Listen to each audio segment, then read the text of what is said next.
Graça e paz, irmãos, bom dia. Todo mundo feliz, contente. Quem pulou carnaval ontem, diga amém.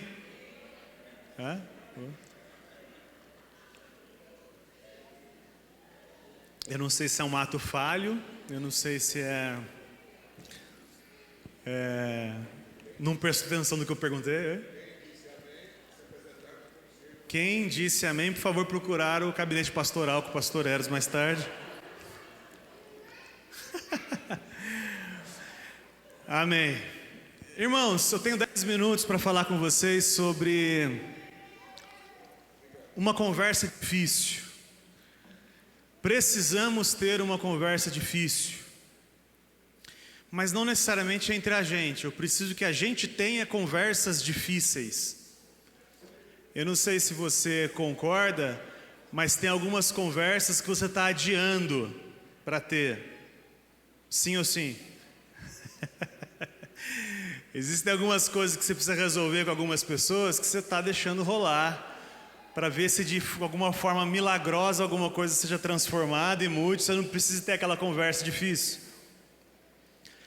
Eu já tive muitas conversas difíceis e te confesso que estou começando a ter prazer em conversa difícil. É desagradável, muito. Mas é a única forma não, é uma das formas que o Senhor usa para que a gente rompa a nossa incredulidade, para que a gente perceba o quão incoerente a gente é em alguns assuntos, para que a gente descubra, inclusive, a vida abundante que a palavra fala, ela virá por conversas difíceis. Vocês notaram que tem uma luz aqui? Exagera na luz aqui, é um sol que te mandou colocar aqui dentro. Olha isso. Quando eu falar uma coisa bonita, aí acende a luz. Não exagera não, tá bom. Menos. Parece um sol mesmo na câmera, cara. Pode diminuir um pouco. Então, irmãos, conversas difíceis. Eu não vou pedir para você abrir, mas me ajudem a lembrar de conversas difíceis que Jesus teve com pessoas. Eu me lembro quando, em João 4, quando Jesus traz uma mulher à mesa para conversar, entre aspas, na beira do poço. Quando ele traz ela para conversar, ela quer falar de teologia. E Jesus falou para ela: não quero falar de teologia, eu quero falar sobre você. Cadê o seu marido? Aí Jesus vai muito no ponto que precisa ser tratado. E a questão toda não é que ela estava no quinto marido, no sexto na verdade, e o que ela tinha agora nem era dela, Jesus falou. A tensão principal não era nem essa. A tensão principal da conversa difícil com Jesus é: quem é que te satisfaz? Cadê o seu marido? Cadê a sua... aquilo que você acredita que é a solução dos seus problemas? Você tanto acredita que essa é a solução dos problemas, que você já está no sexto. Muito bom, né? Resolvesse, o primeiro tinha resolvido, né? Quem é casado aí, diga amém. Quem... amém. Quem é casado sabe que casamento não traz felicidade, diga amém. Tá com medo, né, em casa? É verdade. A gente, por misericórdia do Senhor, muitas vezes é feliz no nosso casamento, claro que somos, mas casamento não traz felicidade. Pessoas casadas, pelos ser casados, simplesmente não traz felicidade, não. Outra conversa difícil que Jesus teve, você lembra? Com Nicodemos, cara, muito boa também. Ô Jesus, como é que é essa parada aí? Eu tô vendo que você é mestre, você é o cara. Jesus está só ouvindo assim, tá certo. Aí Jesus fala assim: mano, a experiência que você vive de vida não é suficiente. Você precisa nascer de novo. É outra pegada. Jesus chega e fala assim: cara, vamos ter uma conversa de verdade. Para de passar em ar. Para de mudar de assunto. Vamos tratar do que importa. Você não nasceu de novo, mano. Você tem uma velha natureza ainda. Você ainda não rompeu com a sua natureza incrédula. Você precisa nascer de novo. Outra conversa difícil que Jesus teve com um jovem rico. com os religiosos muitas vezes, mas com um jovem rico, lembra? Ah, que bacana, um cara legal, legal, cara, você toca no louvor, você vai casar agora, não tô brincando. Você é o cara, mano, que legal, cara, você é um cara acima da média moral. Ninguém tem nada para falar de você moralmente, porque ele falou, ó, eu faço isso desde que eu sou criança. Ele, para quem não conhece a história, chega um jovem muito rico e fala, Senhor Jesus, mestre, né? O que posso fazer para herdar a vida eterna? Foi essa a pergunta? E aí Jesus fala assim, ué, cumpra os mandamentos de Deus. E ele fala, ué, isso eu faço desde criança. Isso não é verdade, mas Jesus vai deixar claro que não é verdade que ele cumpre todas as leis. E aí ele fala assim, ok, então tem uma coisa que falta para você. Vai lá e vende tudo que você tem, dê aos pobres e blá. Uma conversa difícil. E o jovem rico vai embora triste, porque era dono de muitas posses. Um amigo meu uma vez falou que ele foi triste porque ele tinha muitas posses, porque ia demorar muito tempo para ele vender tudo e seguir Jesus. É verdade, é doar tudo. Então, conversas difíceis, nós precisamos ter conversas difíceis, porque é a solução para a nossa jornada. Uma delas é a maneira como Jesus usa. E a grande questão é com quem você vai ter uma conversa difícil. Porque quando a conversa difícil é sobre você, eu queria sugerir que você não tivesse. Se o problema é contra você, você ora, irmão. Porque muito provavelmente você vai perder a mão na hora de tratar com a pessoa. Muito provavelmente o seu objetivo vai ser uma vida mais tranquila e não alguém mais amadurecido. Se você tem um problema com alguém e você chamar alguém para conversar sobre isso, provavelmente vai ser só para vomitar o seu desconforto sobre ela e a partir daí dizer, ufa, fala, pronto, falo, não falo, falo, não falo, falo, canalha.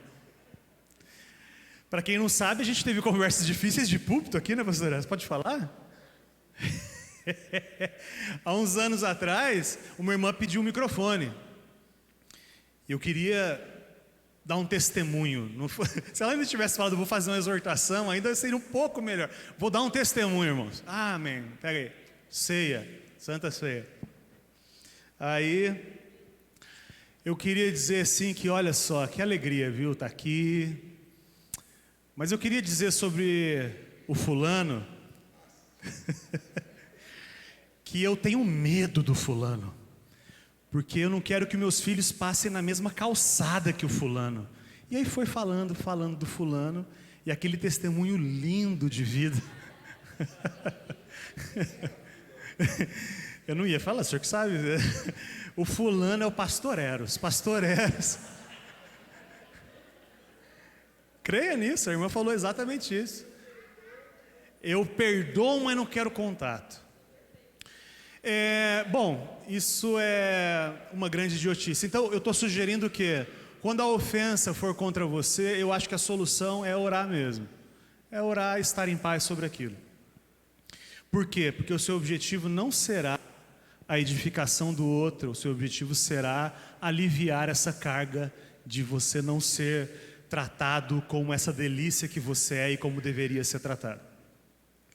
Mas tem uma outra questão que é quando o pecado, a dificuldade é contra pessoas. Deixa eu melhorar.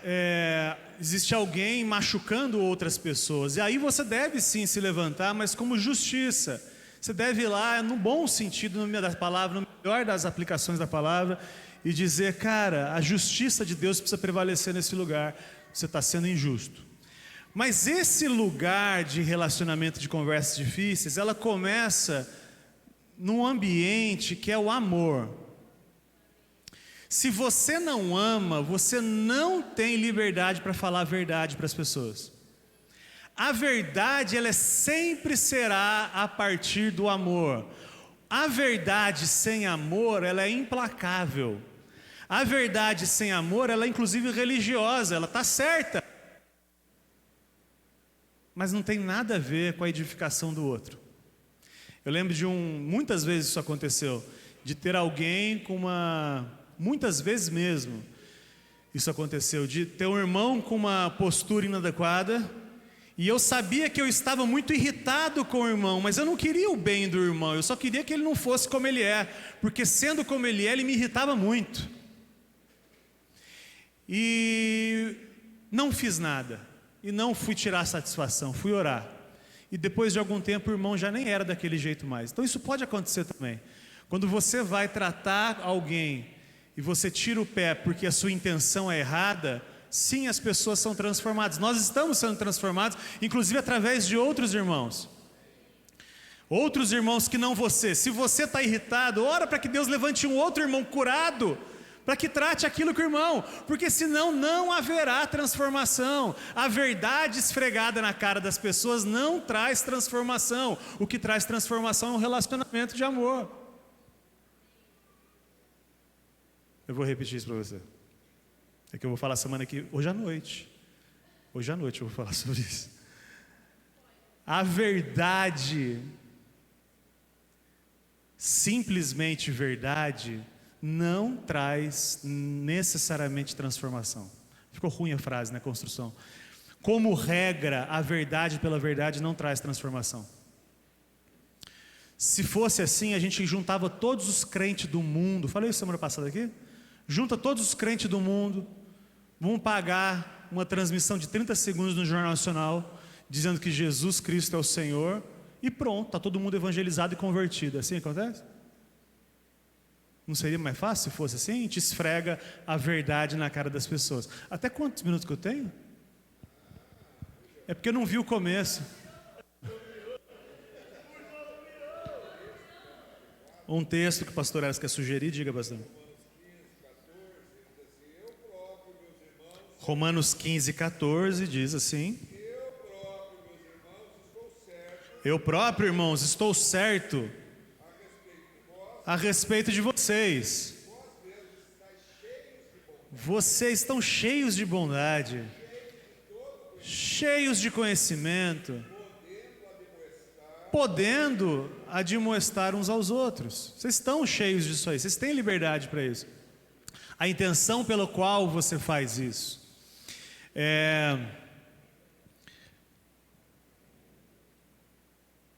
E aí eu queria sugerir que você, para aquelas pessoas que você sabe que se sentem amadas por você, essas pessoas eu queria sugerir que você procurasse, tivesse conversas difíceis com elas. Não protelasse esse momento, porque isso é necessário e importante. Mas a base é, esta pessoa que você vai conversar, ela se sente amada por você de verdade? Quando você for conversar com ela, você está construindo a imagem de Jesus nela, ou você está simplesmente querendo vomitar sobre ela a verdade da incoerência dela? Porque muitas vezes, inclusive, dizer do pecado do outro é aliviar você mesmo. Você precisa dizer para o outro que ele é tão ruim, que ele é ruim, já que o seu esqueleto no armário, o seu pecado escondido, aquilo que você ainda não conseguiu resolver em Cristo, você quer fazer uma cortina de fumaça. Recapitulando o que eu estou querendo dizer para a gente encerrar e passar para o pastor Eros. Quando a gente fala de igreja, a gente não fala de um monte de gente que está certa. A gente fala de um monte de gente que se ama. Quando a gente fala de igreja, a gente não fala de um monte de gente moralmente melhor do que as outras. A gente fala de pessoas que não conheciam a Deus, agora conhecem a Deus. A gente fala de pessoas que têm relacionamento uns com os outros, e isso leva a um relacionamento com Deus. É por isso que Deus fala, o Espírito Santo fala na Bíblia, que você não pode dizer que você ama a Deus se você não ama o seu irmão. Essa jornada de amor da igreja, ela é uma jornada onde eu me vulnerabilizo na relação e encontro pessoas que se vulnerabilizam na relação. Então, fazer o uso dessa vulnerabilidade para machucar o irmão é uma coisa que a gente pode fazer sutilmente, mas não é o projeto. O projeto é eu encontrar o irmão vulnerável e, a partir daí, ajudar na construção da imagem de Cristo no irmão. Eu queria sugerir para você, então, que você primeiro certificasse que existem pessoas que se sentem amadas por você. Não é que você ama, é que se sentem amadas por você. Porque se essa pessoa não se sente amada por você, a sua exortação não vai valer de nada. Nada. Deixa eu repetir, nada. Alguém que me odeia vir dizer para mim que eu sou arrogante, não significa absolutamente nada para mim. Porque quando a gente tem um momento como esse, a gente culpa, a gente esconde, a acusação a gente foge, a gente se defende. Mas no ambiente de amor é onde eu abaixo a guarda. Então, primeiro, certifique-se que essas pessoas se sentem amadas por você, primeiro. Segundo ponto, veja se a sua intenção em falar é somente a edificação do outro, ou de outrem, que não tem nada a ver com você. Porque se o problema for com você, fica quieto, segura a onda. Deixa que outra pessoa vai tratar esse assunto com ela. Primeira coisa, certifique-se que você está num ambiente de amor. 2, que não tem a ver com você. 3, que tem tudo a ver com o outro. Você quer a edificação de Cristo no outro. Se você passar nesse critério, meu irmão, tenha conversas difíceis demais. Senta lá, o Júnior, vamos lá em casa. Senta aí, irmão. Que barba é essa, velho? Isso não tem nada a ver. Estou exagerando, estou brincando. Mas você se sente amado por ela? Porque se ela fala isso e não é por amor, se ela fala isso só porque ela não gosta, não muda a barba, não tem jeito. E aí nesse ambiente que a gente vai tratar, por exemplo, vem cá, irmão, você está exagerando aqui. Sim, sabe por quê, cara? Tem algumas coisas que é igual o mau hálito, todo mundo sabe, só você que não sabe. Por isso que eu estou com chiclete aqui, ó. Tá todo mundo vendo a sua arrogância, e aí não tem ninguém que te chama para sentar com você e fala, cara, você está contando umas histórias que não existem, velho. Eu estava com você quando você viveu isso, não era assim, velho, foi zoado, você deu uma valorizada aí. Esse ambiente vai tratar com a gente, amém, irmãos? Pastor Eros, vem aqui. Nós vamos aqui orar pelo pastor. Não, pode vir, vem. Vem aqui que eu preciso ter uma conversa difícil com você.